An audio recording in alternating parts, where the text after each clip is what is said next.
there are two things that are vitally important to us fulfilling the will of God in our life, and we've been talking about for, I don't know, I intended to talk one or two services about the first part of this, but it's exploded into a number of services, I don't know, maybe 7 or 8. But there are two things that are key to finding, not only discovering, finding, but pressing into and seizing or receiving the will of God for your life. There are two keys to that you can't find the will of God without these. It's imperative for the born-again believer to know these two things. Number one, the general will of God is revealed in God's Word.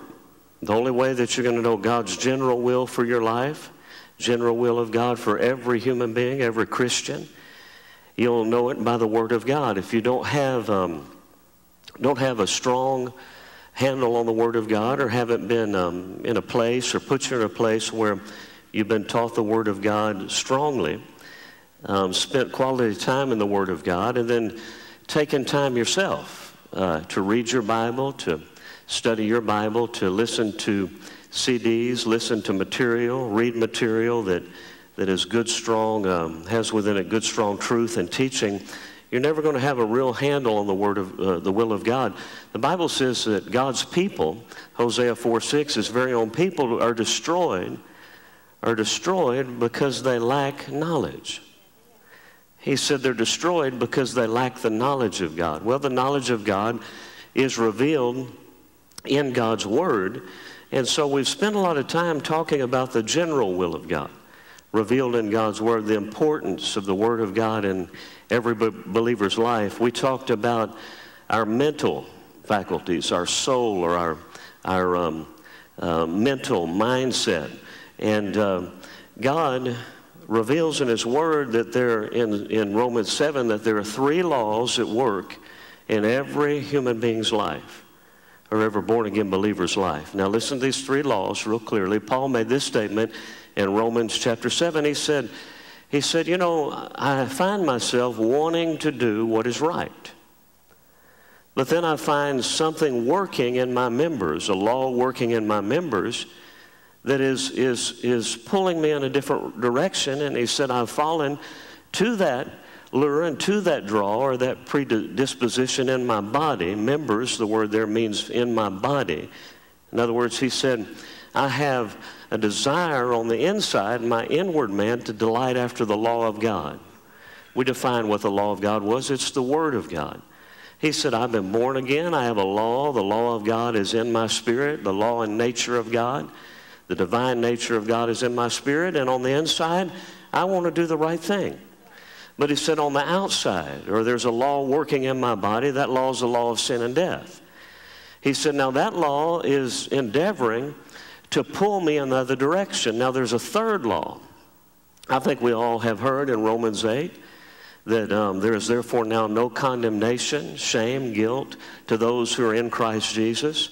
A lot of times we stop there, and because we stop there, we still battle. People still battle with guilt, shame, and condemnation, and deal with circumstances in their life, what their life has produced, their decisions, their choices, then the actions that they took produced an outcome that produces a shame in their life. How many of you know what I'm talking about, that the outcome wasn't good?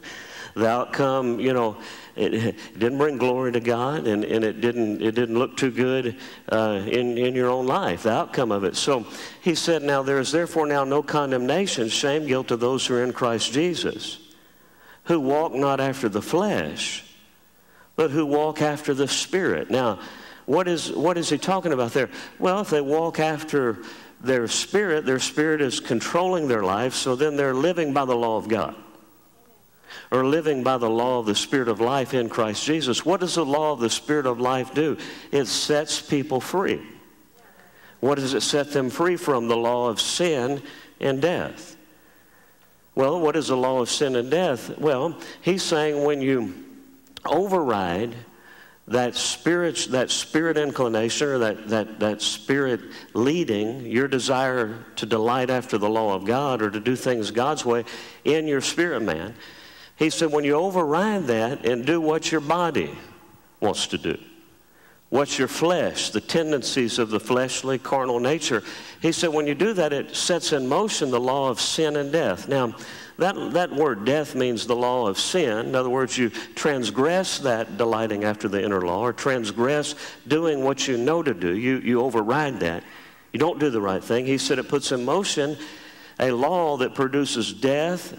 Now that word death is degeneration, ruin, loss, demise, defeat, lack, or the curse. Now are you still with me? He said, now there are three laws, one at work in your body. The law of sin, it's a predisposition in every human being, even born-again believers, within their flesh, that wants to pull them away from, draw them away from, or lead them away from, or push them away from God's way of doing things, or God's law, that law working in the inner man. It's a predisposition in your flesh that it doesn't feel good to do the Word of God. I mean, your flesh doesn't even want to get up early. And if you make a decision, you say, you know, I heard Pastor preaching about the potential and power of prayer. I'm going to get up tomorrow morning early before I normally do, and I'm praying. I'm going to pray tomorrow. Well, you're going to have a battle on your hands. I said, you're going to have a battle on your hands. Or, I'm going to get up early, 30 minutes early, and I'm going to read my Bible, and I'm going to spend some time in the Word of God. You're going to have a battle on your hands. Are you still with me? And the battle is your flesh, the law that works in your natural man or your flesh or in your members. It has a predisposition that wants to pull you away from the law of God or doing things God's way.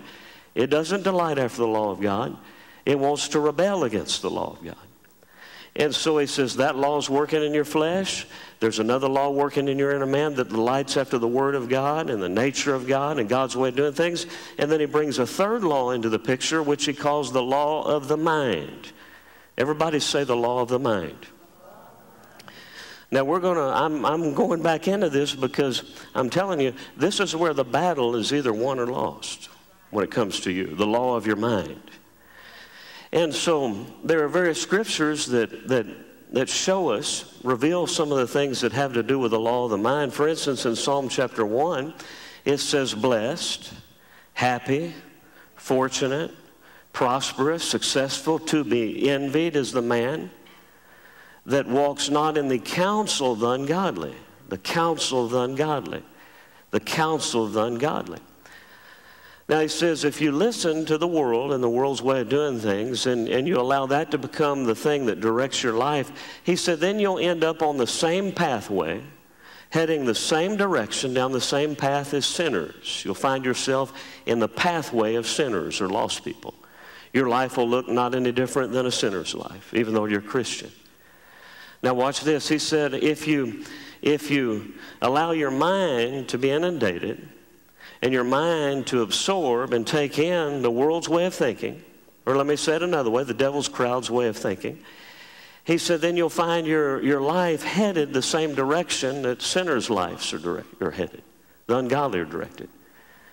He said, well, before you know it, then it'll affect you. It'll affect you in your believing processes. He said, then you'll find yourself sitting down with them. You'll find yourself sitting and having close fellowship with them, running with them. Now listen closely. And you'll find yourself becoming a scorner or scornful, or the things of God really won't mean a whole lot to you. You may be religious. You may have some level of religious commitment that you've come up with, but you don't act like a child of God. You don't even look like a child of God anymore. And you're not benefiting from your relationship with God as a child of God. You're sitting in the seat of the scornful, which means you have become a scoffer and an unbeliever. In other words, you accept another opinion, another mindset.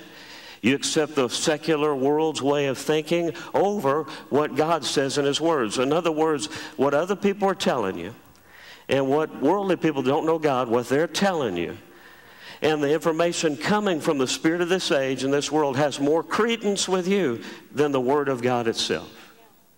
Now that's a tragedy. He said, but then there's the man, the blessed man, that doesn't get involved in the counsel of ungodly. He doesn't allow that counsel to take hold in his mind. Everywhere you turn, there are thoughts and ideas presented to you. Every day you go to work, there are thoughts and ideas presented to you. I'm going to make another statement. Every movie that you watch, there are thoughts and ideas presented to you. Everything you see on the internet, there's thoughts and ideas. Young people go to school and college, there are thoughts and ideas presented to them. Now listen to me closely.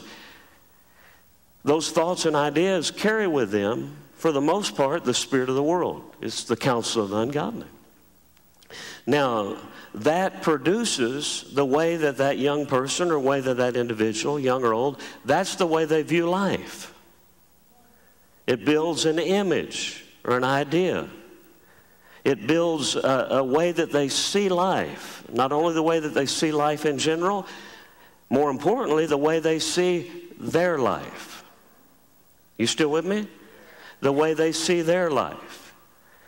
And so the Lord said in Psalm 1, he said, our lives must become like a tree planted by the rivers of water. He said, now when our lives become planted by the rivers of water, and we define what that was, Paul said, I planted, and Apollos, a great teacher of the Word of God, great gift to the body of Christ, great teacher in his day, who just, God used him to pour the Word of God into his people there at Corinth. Now listen, in that church, a mighty teacher, God said in the church, a mighty pastor, if you might say that the Word of God was just sown, and not only sown by Paul, the great apostle, but watered. It just was watered over and over. The Word of God, these people were sitting under a powerful, powerful stream and flow of the Word of God. He said, well, that's a person planted by where the Word of God is going forth strongly, where the Word of God is being taught. Now listen closely. He said this man finds himself meditating on the Word of God or the law of God day and night. Now let me show you something here. That means that man has a heart after God, obviously. So in his heart, he's delighting after the law of God, or in his inner man. But there's another thing that's come into play here. Now his mind is beginning to be inundated. His mind is being flooded with the law of God or the Word of God. And now that Word is beginning to create the way, beginning to build a way, build ideas, and build an image on the inside of him of how he sees life in general and how he sees his life.